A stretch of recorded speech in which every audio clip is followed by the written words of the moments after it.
Working 6 days a week, 8 hours a day at this noodle stand, Xu Jingli earns $500 a month, less than the minimum wage. That's not enough to even cover her rent. The only wage earner in her family of 7, this means she needs state help to survive. This job pays very little.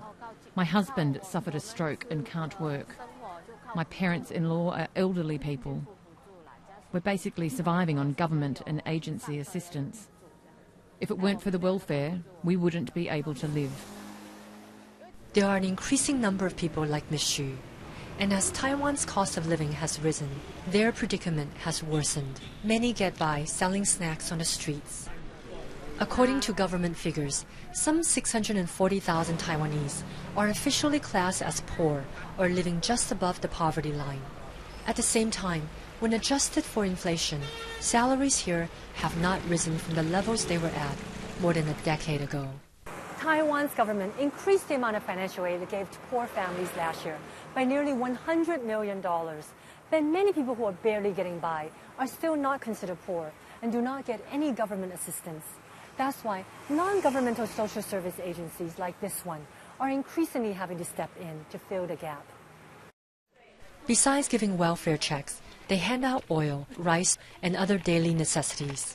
The number of households that have sought help from this office alone has increased by 200 in the past 2 years to nearly 800 families.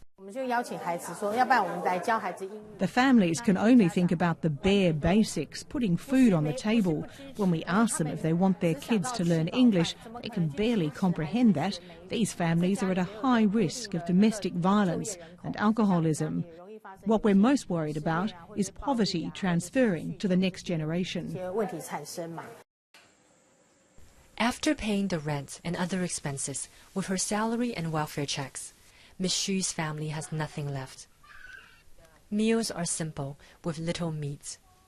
Ms. Xu worries that she might not be able to put her children through high school, much less college, and that would mean an increasingly uncertain future for both her and her children. Cindy Su, BBC News, Taipei.